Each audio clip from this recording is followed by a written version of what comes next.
welcome everybody. I am Joan Kautz, and this is. Hi guys, I'm Lisa. I'm one of the winemakers for Ironstone Vineyards. And yeah, we are coming to you from beautiful Lodi, California, of course. And as you were kind of saying, or as you were saying before, that Lodi probably hasn't gotten its dues over the years. My family started growing crops, different agricultural crops, back in around 1948, and they actually, to kind of go back, they actually go back a little further than that, in that my grandparents came over from Europe. They're of German descent, came up and came through Canada, and dropped down into like the Nebraska areas and that area. And then my grandmother and grandfather found an opportunity, heard of an opportunity in California, and came to California. They were basically migrant farm workers. So they were just following the agriculture, and eventually saved up enough money to be able to buy their own property. And that was off kind of like a US land grant program. And it was just a very small family farm in Lodi. And when my dad was graduating from high school, unfortunately his dad passed away. And so he kind of took over what they were doing and kept expanding the different crops, trying everything from, tomatoes to corn to sugar beets to peppers to cucumbers, and all sorts of different row crops for the most part. And then over time, and lots of growing and things, he decided he wanted to go into some more permanent crops and planted cherries. So he planted sweet cherries, and after years of growing sweet cherries, the one thing he learned about Lodi was that if you went south of Stockton, about 20 minutes from Lodi, you went south of Stockton or north of Sacramento, our state capital, you could not grow sweet cherries. And the reason is that when you look at California, there's one break in all of California, and that's the San Francisco Bay. And from that, Lodi gets the nice warm days. And then in the evenings, you have from San Francisco Bay off the Pacific Ocean, the breezes that come through over the Carquinez Straits and cool off Lodi every day. So I'm going to do it in Fahrenheit, but we're about 90 plus degrees days in the summer, but in the evenings it'll drop down into the 50s and 60s. So with that, he thought, I think that wine grapes could do well in Lodi. And at that time, he went to the advisors and asked them, he said, I want to plant grapes in Lodi. What do you suggest will work the best here? And they said Lodi, and this is where we're talking a little bit about the dues over the years. Lodi can only grow, Mission and Tokay and Carignan and a few other things. So my parents planted Chardonnay, Merlot, Cabernet. And this is back in 1968. And they said that that was crazy. It wasn't going to, they weren't going to work. The largest producer of about 6 or 7 different varieties. It now is around, I think about 38, 39% of all it actually produces more than Napa and Sonoma combined. And, for a long time, a lot of those grapes were going, my parents had Chardonnay planted 10 years before anyone else. And all of our Chardonnay was going over to Napa Valley pricing at that time. And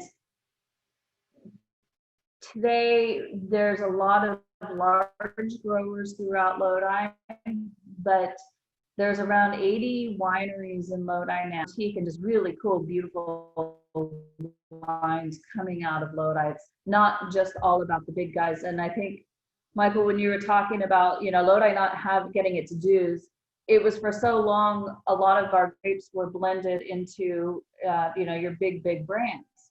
And so you didn't really get to see the I think probably the unique qualities that were coming out of Lodi and really what Lodi could produce. And so we're seeing that today, and it's really exciting. And it's great to, you know, be able to share Lodi, share the Sierra foothills, which is about an hour east of Lodi, up in the Sierra Nevada mountains. And so totally different area, rich red, volcanic, mineral type soils in Murphy's and the Sierra foothills, whereas Lodi tends to have a lot of sandy loam soils and kind of light, airy soils. Rocky clay, really a combination. We are large grape growers. We sell to a lot of other wineries. We grow in 6 of the 7 sub-AVAs of Lodi.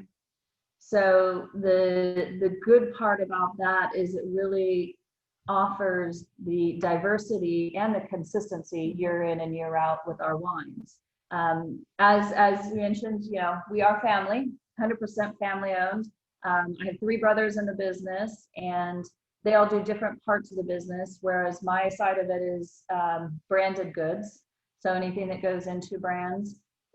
We are very fond of Canada as a whole. And yeah, this has absolutely nothing to do with it, but we are on our last season of Schitt's Creek, and I love that show. And it's a CBT, and come on, Eugene Levy and all of them, and I can't get enough. I'm just like, I need more. That has everything to do with it, Joan. I know. Yeah, I know, but hey, I spent a lot of time in Canada, so I understand the actors and everybody that comes out of there and the creativity. So anyway, it represents us perfectly. good to know. Yeah. No, but that obviously that's quite a side note. Nothing to do with the wines, but we do drink the wines while we're watching it. If that counts. I think there was an episode. Well, they do drink a lot on there. So. Yeah, they do. So anyhow, going back to the wine part of it, we're family owned. I personally have spent quite a bit of time in Canada, throughout Canada, primarily in the Toronto area. We've got our 2 brands. We've got the Stone Valley that we're tasting, and we have our Maddie Lane, which possibly, depending on the homework, we might get an appearance from the Maddie herself, might pop through. But the Maddie, but being that she's 16 and better be getting her homework done, we'll see. So what else can we share about that? Lisa has been with us how many years now? It's been over 2 years now. 2 This years. will be this is my 3rd harvest at Ironstone. So I love it. It's a great time of year right now. It's harvest, obviously. We've got a ton of Chardonnay coming in, and Merlot, a little bit of Merlot, a little bit of Syrah, Pinot Grigio, a little bit of Symphony has come in. So Pinot Noir is all just about Pinot Noir, yep, that one's in, and we still have a lot more Zin and White Zin and Cabernet Sauvignon, and everything else. So we are probably right now about 50% through harvest. Harvest came, I guess, a little bit early this year. We've had a little more heat than we would care to enjoy. So that really kind of pushed everything forward. So harvest has come faster, and Lisa is awake here and doing okay. So that's the thing, since they're 24/7 over there right now. Yeah, in Lodi, we really wanted to push hard in August, especially for the Chardonnay grapes, because of the heat in like May, June, July. So we pushed really hard to get all the Chardonnay in, to avoid getting kind of high sugar Chardonnay towards the end of harvest. And we did really well. I think we crushed about 1,700 tons. So great, yeah, good time. Busy time Really of busy. year. Busy time of year. Do you mind my saying, did you mention the Symphony grape? You grow Symphony? We do. Yeah, We grow that's What's It that? was developed by UC Davis, right? It's a, Absolutely, yeah. Yeah. So Dr. Olmo did a crossing. It's an interesting grape because it's not a hybrid, it's a cross. And it's a cross of Muscat of Alexandria and Grenache Gris, and he crossed it in 1948. And he did a lot of different crossings, a lot of different experiments like that. And Symphony is the one that really kind of took hold. And for a long time, it was used in, maybe in some of your white wines, especially Chardonnays, and you only needed to add just a tiny percentage of it to really give the aromatics, lift the wine up and the aromatics throughout. Symphony, where my office is located, there's a Symphony vineyard right around us. And when it gets ripe, you smell, I mean, it's just like, I want to come. yeah, That's- it's yeah. beautiful. Yeah, the grapes taste great, and the wine tastes just as good. So. Yeah, no, we love the Symphony grape. So we do a fair amount with it. Definitely. But It does well in this kind of area with the heat, and then cools off in the night, like Joan was saying, from the San Francisco Bay Area breeze. So yeah, the key thing about that, having those warm days and cool nights, is that the days, obviously, you can really ripen and get the nice rich fruit flavors, whereas those cool evenings coming through the vineyards are really helping with the balance and the acidity. So it really puts all of the grapes into a really nice, rich but balanced character, and that's, I think, what Lodi's known for. Sorry about that. I don't know what that was. So yeah, the two, as we mentioned, the two brands that we're talking about, Stone Valley. Stone Valley comes out of our vineyards to the north, where we're sitting right now is kind of, I would consider Lodi proper, maybe a little bit of the just south of the McCollum River sub-AVA, whereas these vineyards are, sorry, these vineyards, I hope that's not the fire alarm. It's not, it's just, there's somebody coming in. I don't, all is good though, all is good. Here we're tasting wine, I guess. So Stone Valley comes out of our kind of what we call our Tykert Ranch. And the really cool thing about the Tykert Ranch is when we bought it, at one point it used to be an old rock quarry. And so, and it's on hills, and the soils just have like nice big rocks throughout. It was Amazon was delivering something, I'm sure. So big rocks throughout, and last time he's leaving, sorry. So the vineyard has a lot of rocks throughout it, and it's a beautiful vineyard. There's this gorgeous lake there, which adds to it. I don't know really what it does for the vineyard, except for we do a lot of sustainable viticulture. So we have a lot of wood duck boxes and owl boxes around there just to help with the sustainability. So I guess that's the beauty of the lake. And my parents like to take their Labrador swimming in it regularly. So that's always important to every vineyard. That affects the grapes for sure. It does. They're happier that way. But yeah, so speaking of sustainability, we've been practicing sustainable viticulture for over 35 years. My parents were actually instrumental in starting what was the Integrated Pest Management Program, which started in Lodi, and that evolved into a program called BIFS, the Biologically Integrated Farming Systems, which eventually evolved into what is today the Sustainable Viticulture Program. So we've been practicing it for quite some time. It's only in the last couple of years that we went through the steps of becoming officially certified. So all of our vineyards in Lodi and in Murphy's are certified sustainable. And both of our wineries are also certified sustainable now as well. And we just did that this year. So we're pretty excited about that. And the nice part about it is that we didn't have to do a lot to change what we were doing in the vineyards, because like I said, we've been practicing it for such a long time that it was really filling out all of our bookloads of paperwork that we needed to fill out for it. Yeah, it's a really good like name for us, and practicing sustainability, just even in the vineyards as well as in the wineries as well, is something that we really try to do. So, yeah. What are you two drinking there? Sorry. There. That was the clearer stuff right now. It is only 3 o'clock, to be fair.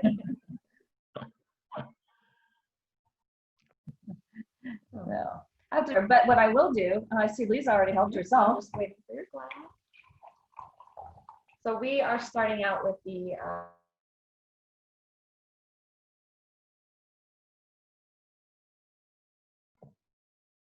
No, people don't have Stone Valley Chardonnay yet.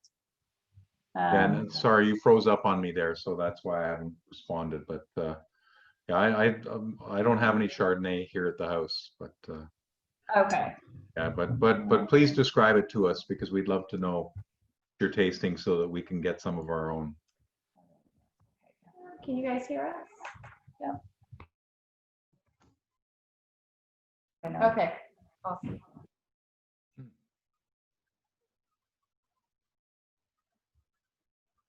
Is anybody else having issues? Are you seeing them freeze up, or are they moving along? Yeah. No, they've frozen up, but everybody else is okay. Okay. Yeah, I don't see them anymore, in fact. We may have to bring them back. That's the first time this has happened. We've done 5 this week, and this is the first time, so please bear with us, everybody. Sorry Michael, about that. Joan's window is still there. It's just her video is off for a second. Okay. Oh yeah, there it is. Okay. Oh, now you're back. Hello. Sorry. You needn't apologize. I bet it's not even your fault. Like technology. We make wine for a reason, not technology. And we're all wine lovers, so we'll be perfectly fine with whatever happens here. So no to worry. Okay. All right. As long as everyone has a glass in their hands and keeping happy, but yeah. So go ahead. Oh, so I'll just start over, but this specific Chardonnay is the blend is 90% Chardonnay and 10% Viognier.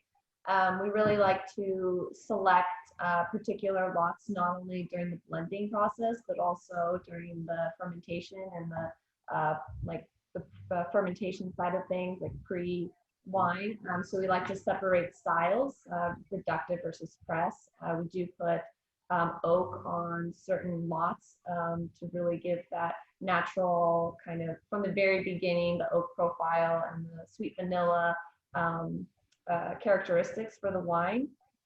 And so for this wine, it's a blend of reductive and then some oak. And we did put 3 months French oak for this wine. And you're going to get a lot of like slight vanilla, sweet oak. It's not going to be a big, heavily oak Chardonnay. That's not the style that we're looking for. We're looking for kind of a lighter, fresher style. Maybe a little bit crisper with that reductiveness in it. Yeah. And there's that touch of Viognier, which adds just kind of an interesting mid palate, I think. Yeah, it fills in that hole and kind of gives it a round mouthfeel. So like John said, it's not an oaky wine, but it does have hints of vanilla in there. So just to kind of give it a little more character. It is a light to medium body styled wine. With a nice crisp acidity and just a nice finished mouthfeel. So yeah, it's got a nice length to it too. Like so I know that most people, I was going to ask the question about the Viognier, and you answered that about why you're adding that 10%, but also reductive. I bet you a lot of people would love to know what you mean by reductive winemaking. Yeah. Yeah, so reductive means when we receive grapes in, we separate the free run versus the press Chardonnay. So the free run is going to be our reductive. It's not going to have the press lot in it, so it'll be more fresher, lighter. You're also covering the CO2 from harvest all the way through. It's Yeah, got like a layer so that it can't have any oxidization. Right, we do add like dry ice to the whole press cycle and the reductive cycle. So, and then it gets fermented out. So we split it during pre-fermentation, and we ferment it out in separately. And so, and then we get two completely different styles. We have like a really nice, the press lot's going to have a lot more apple. It's going to be a little on the browner side because it's more oxidized, whereas the reductive is going to be really light, fresh, crisp. Comes out clear too. Yeah. You don't have to do much filtering or anything because the wine comes out clear with the reductive style. Yeah, and the press is really nice when sometimes we put it through a mill, or not for this particular style, but for other lots we do go through a mill, put on oak. So completely different styles. It's really great. Like the reductive is more appley, green apple, Citrusy and banana. And yeah, a lot of fresh fruit, like white fruit kind of thing. So we started doing the reductive style probably 15 plus years ago, and it was actually requested by us from the UK. We had some customers there that were looking for more of that style of wine at the time, so we started doing it. And what we found over the years is we found that it was really nice, and it offered us more options to do both styles, to create both styles of wines. And today, if you look at all our brands that we produce and everything, you'll see everything from that very reductive, almost lean style of wine, which can be very popular, through the medium style all the way up into like the barrel ferment style.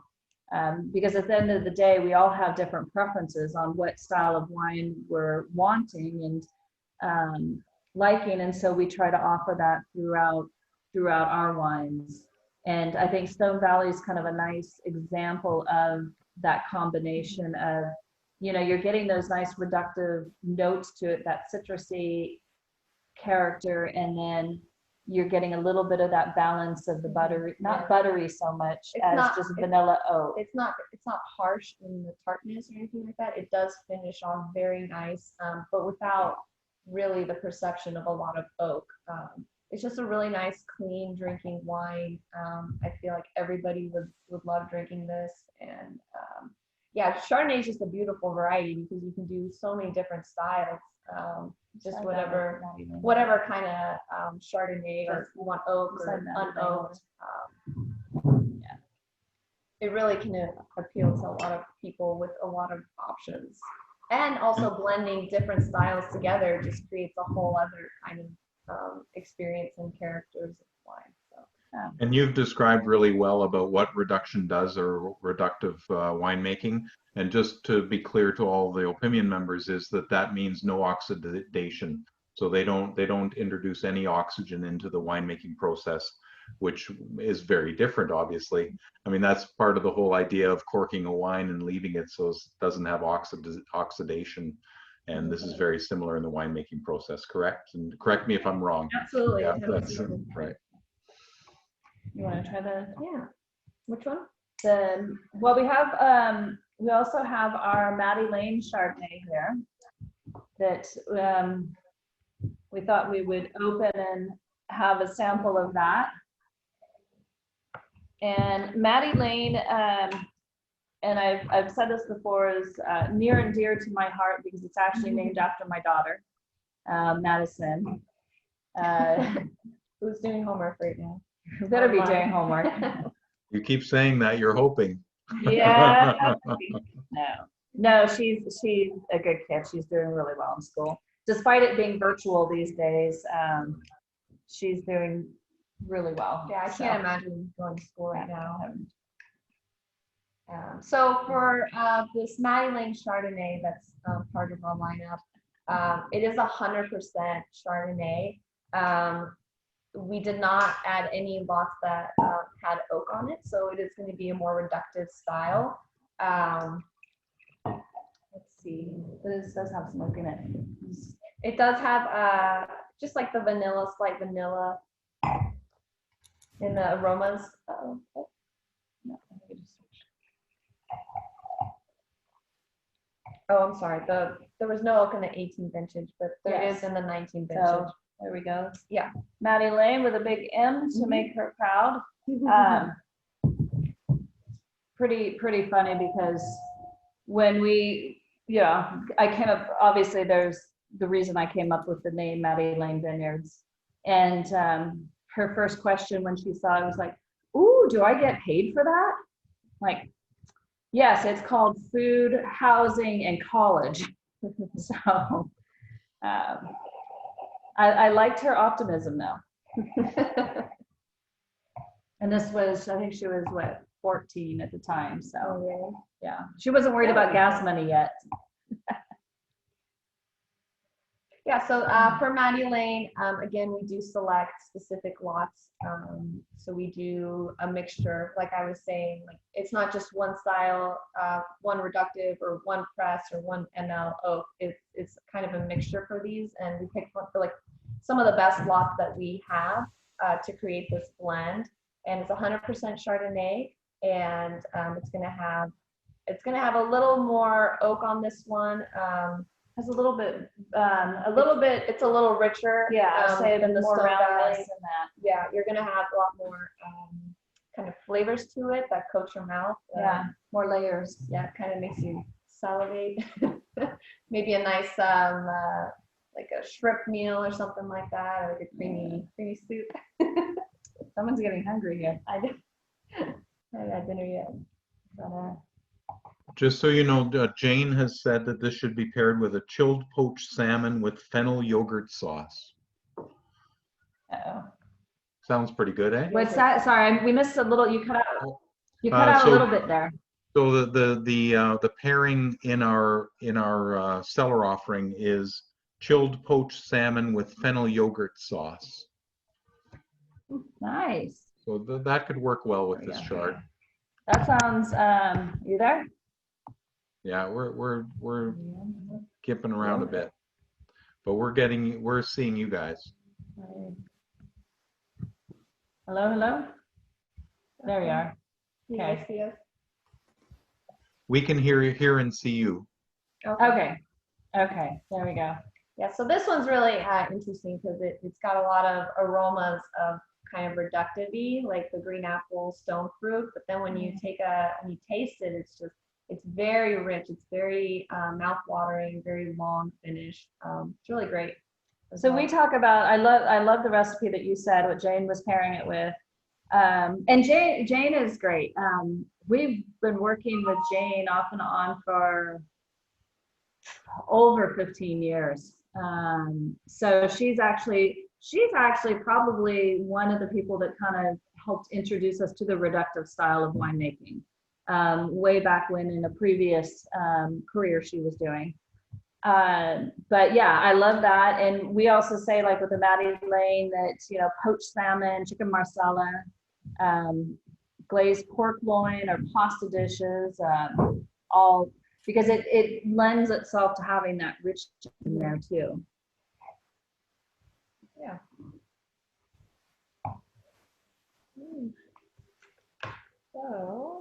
So that is our two white wines, the two Chardonnays that we have. Does anyone have any questions? Are you gonna let us off easy? I've asked all mine. Have the, I don't believe that. I don't believe that for a second. do you have any fires burning close to your vineyards? And if so, has it been a factor for you?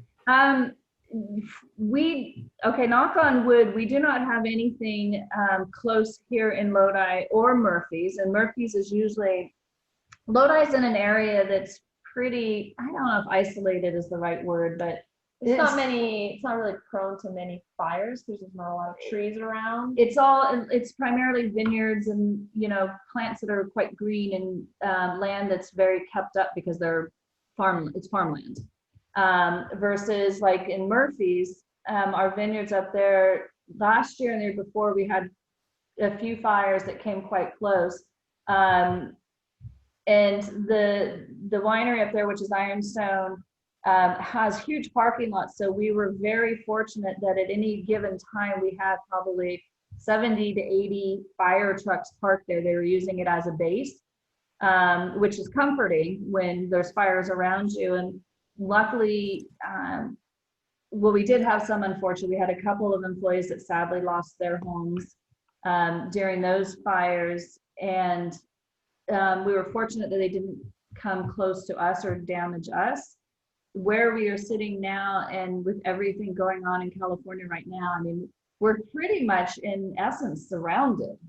The Fresno fires are a few hours south of us, Santa Cruz, and those fires are just southwest of us. Some of the really bad, big ones, they're saying is it the biggest now? Is north of us. Then we have a few small ones kind of to the east of us. So they are all around. The weather, the quality of air is not ideal at the moment. And we're just hoping that, Mother Nature will be nice to us and give us a little more humidity and probably less wind, and allow them to do their jobs, the firefighters to do their jobs, and really, get them out so that we can, I mean, the photos we've seen, especially out of San Francisco in that area where you just have those orange skies, and it has been absolutely, unbelievable. Yeah, I think it's gotta happen. This is kind of like the second round of fires, and it tends to happen when there's really high temperatures. That's going to happen, like over 100 degrees. So when that happens, everything gets really dry and hot, and then fires perk up, which is really sad and unfortunate. And it does affect the quality of air. I mean, we see smoke right now. And it is also affecting our grapes. I mean, we're seeing there's kind of a lull period right now where we're not bringing in a lot. We're in between bringing in white and reds. So we're kind of finishing off whites, and we need to start bringing in reds, but they're not maturing yet because the sun's not penetrating through the skies right now. So hopefully it starts lifting soon, and the weather is plus when you get that heat too, the vines just kind of shut down. Yeah, they don't focus on producing the sugars and everything needed in the grapes. So the heat, we're not accustomed to that type of heat. It's a very unusual year for us in that. I mean, we've had the last few years, many years of fires now, but prior to that we had quite a bit of drought. So you had a lot of very brittle forests out there, and a lot of brush that hadn't been kind of kept up or cleaned. And there was a beetle, I forget what the beetle's name is, that got into a lot of these forests and really killed the trees. So that made it even more brittle. So it's a little bit like kindling in a lot of areas, which is sad. And more unfortunately, there's a lot of housing and stuff around those areas. But we're hoping, I mean, the containment is improving each day on all of them. And, we look to our neighbors over in Napa and Sonoma and Santa Cruz and elsewhere, and just, are hoping that they're getting everything in and that they're not having issues. There's the biggest issue we were just talking about before this is the delay on being able to test grapes. Yeah, for smoke taints. So smoke taints are a really big issue. Obviously right now with the fires that are going on, a lot of Napa area, Santa Cruz area, everyone's actually really testing for glycol, the compound for smoke taint. But because the tests right now it's like an 8-week long turnaround. So it's really, we're kind of stuck in a rock and a hard place right now. We have grapes, they're not going to stop because of the smoke taint, but people really need to know if they got the smoke taint or not. But luckily there are ways of removing this compound or kind of masking it with just a little bit of oak. So we have tested it for our vineyards. We've shown very little amount of this compound. And some varieties, it's naturally already there, even without any smoke. So I think we'll be okay, at least for our Kautz grapes. So Yeah, knock on wood. so we're hoping. I Yeah. mean, we are in agriculture. You got to bring, take on what Mother Nature brings you every Yeah. year. That's the challenge. It's not making a commodity product, so each vintage, I mean, California is blessed with so much consistency as it is in our weather patterns and everything that we're very fortunate there, but we still are dealing with Mother Nature. It'll Okay. definitely be a year none of us will ever forget. For more reasons than that, or we want to forget, I don't know which. Okay, thanks. And just curious, one question on the 2019 Maddie Lane Chard then. So for the final blend, roughly what portion would have spent its time in oak then on the final blend? Roughly around 3 months on French oak. So we do just so like I said, we select different lots. So it's not 100% of one lot. We really try to be picky, and 5% of this lot, 20% of this lot. So it's a really long process of tasting different styles, different blends, different combinations. And I think for this one particular, it was like 30% of the lot that was on oak. So it's really great. And that's the fun part of my job, is to kind of play around with it and try to provide the best possible wine for everybody. So yeah. The beauty of winemaking, it's artistry. It's crafting, it's painting, everything. Sometimes messy.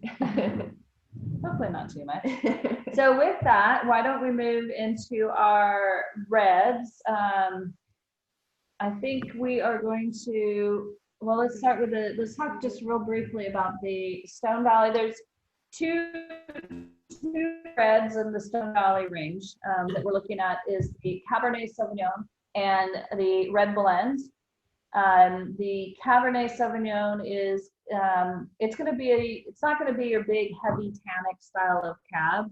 It's going to have lots of just kind of fresh fruit notes to it, with some oak, but not big overpowering oak. It's a really nice kind of fruit forward style of cab. Yeah. So the blend is 80% Cab Sauv, 10% Cab Franc to kind of give it the tannins and the structure, and then 10% Syrah to really drive the fruit forwardness, to kind of finish off the blend.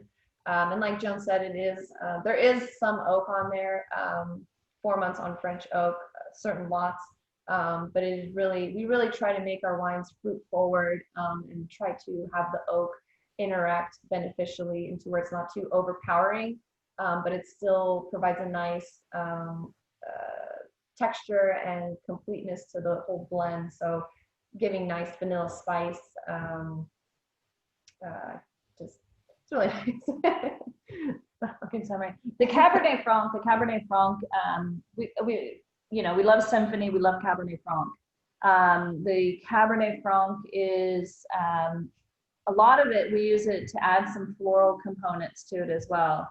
And so that's part of the reason why they like to blend it in there, as well as the Syrah adds, some color and some depth and everything. So again, looking for that integration.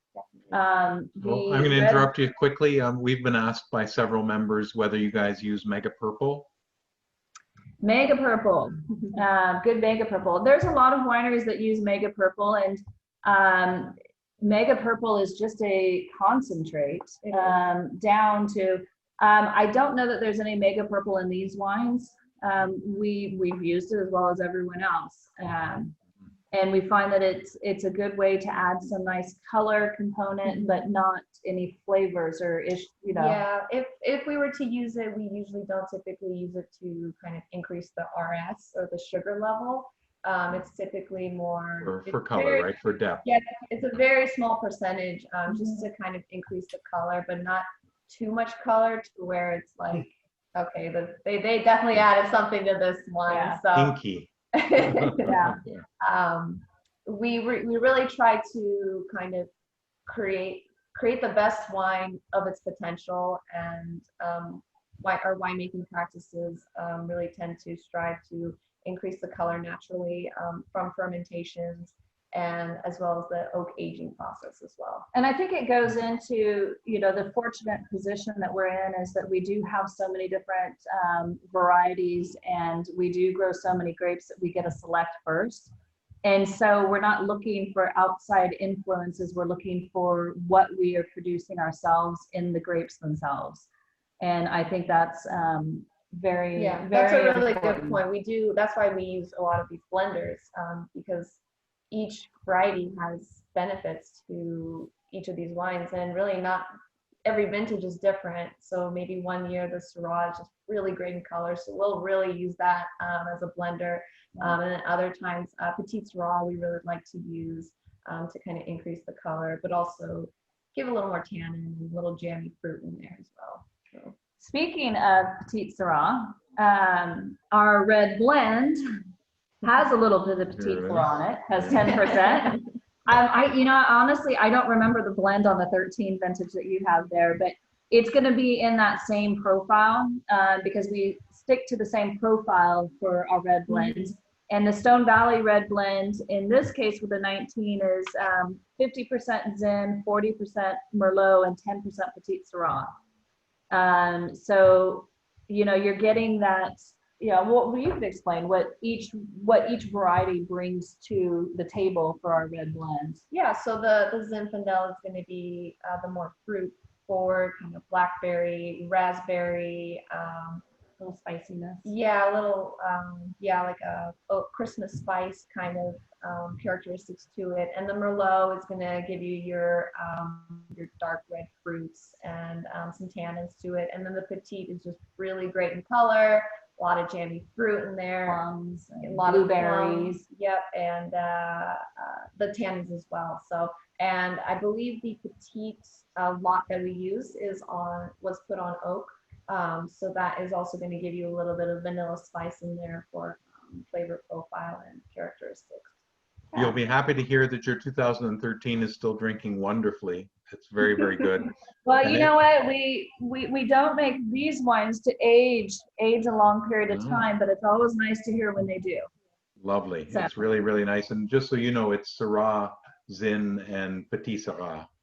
Okay. Grapes. So, and I can tell it's not Zin forward. It's not a fruit bomb. But at this age, it wouldn't be anyway. So, right. But exactly. Enjoying it very, very much, and it's not relevant. So I'll be quiet now.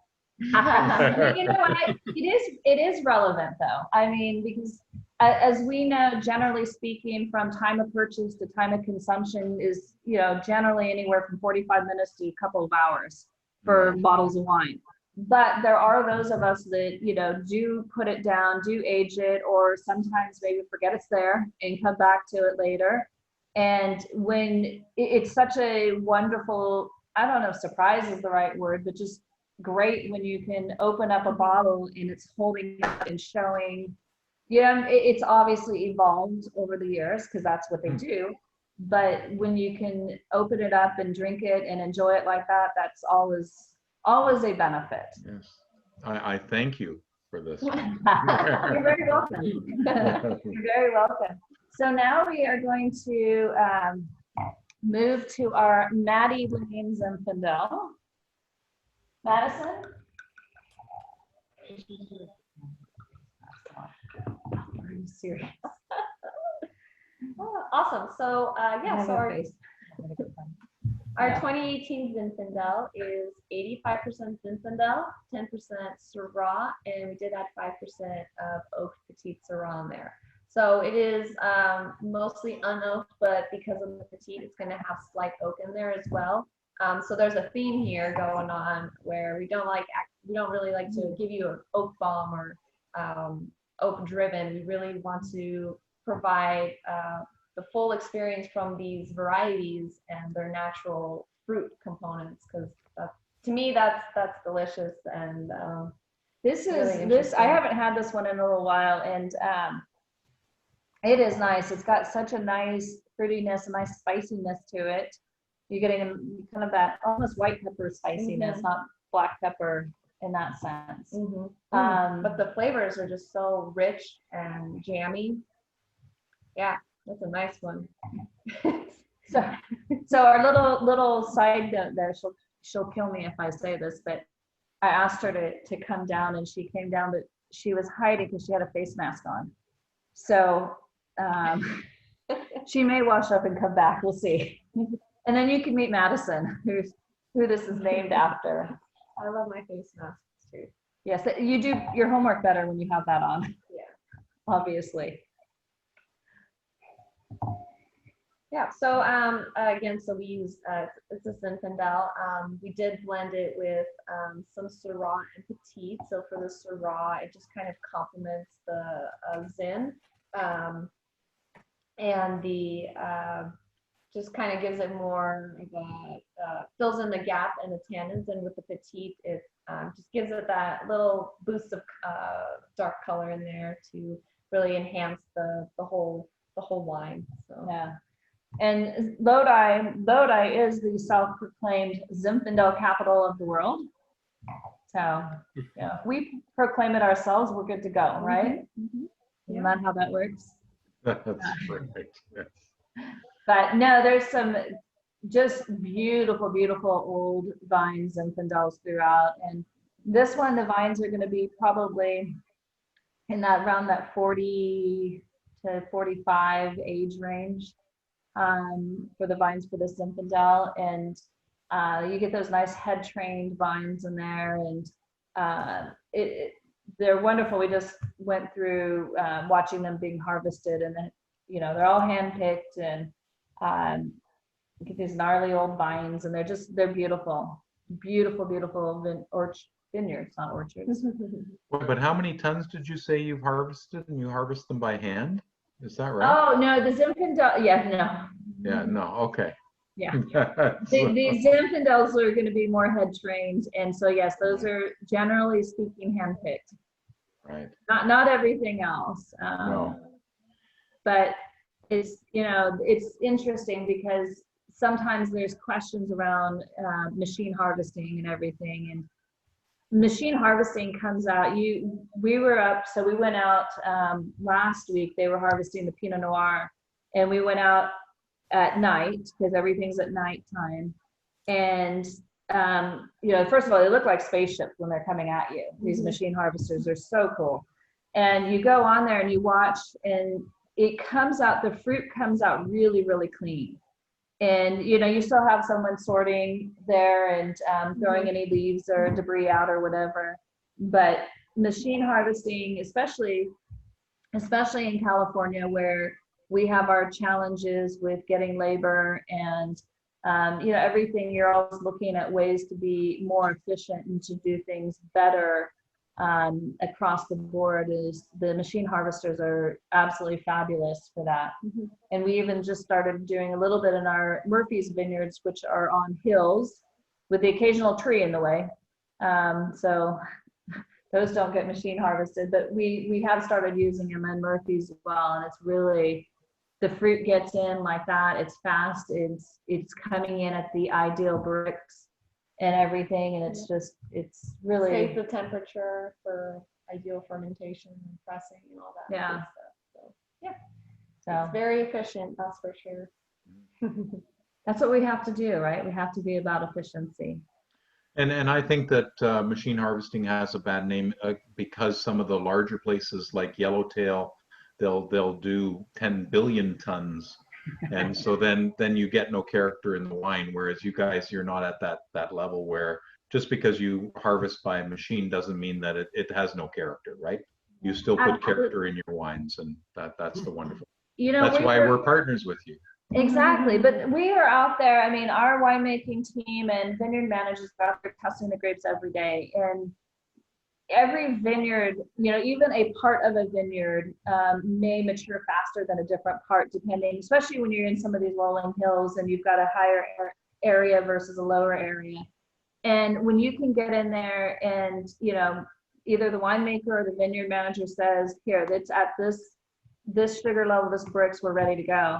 You can get in there, get them done. Like Lisa said, they come into the winery at night or very, very early in the morning, and they're just right where you want them. I mean, that's the goal, is to get them in efficiently and effectively, and machines are fabulous for that. And we do, I mean, once the grapes do come in into the hopper, into the crush pad, we do separate any like mold or anything like that. We really try to get rid of all that, and then it's also destemmed too. So we really take practices to get the whole fruit as well.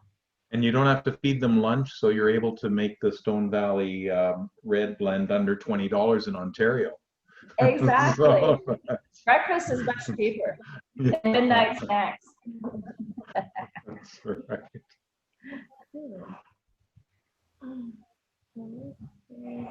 Yeah. What, does anyone have any other questions? Any anything?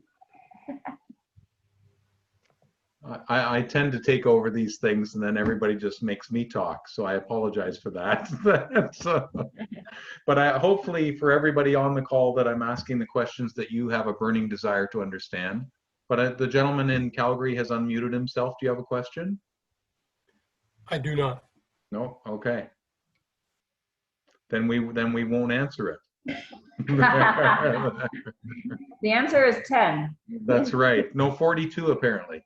Oh, 42, yes. Yeah, that's the answer to why we exist. What is the meaning of life? It's 42. 42, okay. That's right. Yeah, I thought you knew that.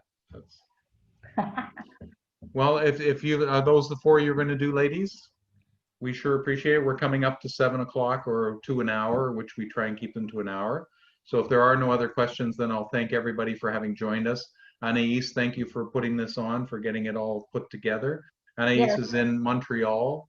I'm here in Guelph, Ontario, as we've said. We've got people in California speaking to us, and we've got people across the country in Regina and Calgary, and can't remember, Robert, you said Alberta, but I don't remember where. I apologize. Red Deer. Red Deer, Alberta. Yeah. Red Deer. Red Deer. Thanks We have a lot, friends in guys. Red Deer. And We love others. Stone Valley. And if I can just summarize in a salesy kind of way, that their lot numbers 2039 through 2043, and that they're wonderful. We try to call them Tuesday night wines. That the Stone Valley entry level, they're fabulous for everyday drinking. And then the Maddie Lane is kind of that mid-level wine that it's got a little more character, and you can drink that on a Thursday night or a Friday night. I drink them on Tuesday nights as well.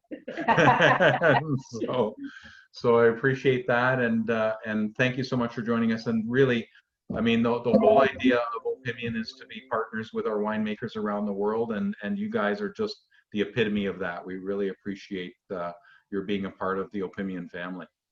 Well, you know what, thank you. And, you know, we've been working with Opimian now for quite a while. I think there was a question, how many years? I'm like, I don't know how many years. It's Me been a too. while. I tried to look, I couldn't find it. I know, so we're gonna leave that one. But it's great to have partners like Opimian, and you know, fun to see people when we are allowed to travel again, and want to do more of that. We invite everybody down to see us anytime, once that's acceptable again. And just really thank you for giving us this opportunity. We appreciate it. Yeah, and we will revive the Opimian travel program when it's appropriate. And Yeah. California is on the list, absolutely, and we'll be bringing people to see you. And Neil's with us from the board of Opimian in Regina. Neil, do you have anything to say? Have I put you on the spot?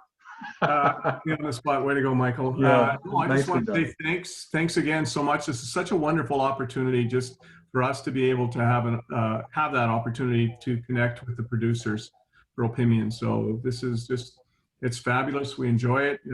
Great to hear the passion and enthusiasm for your wines, and well done. Cheers. Thank you. Thank you. Cheers, you guys. Great. Next Thanks, time we'll everybody. have cheers with the wine. Yes, right. Yes.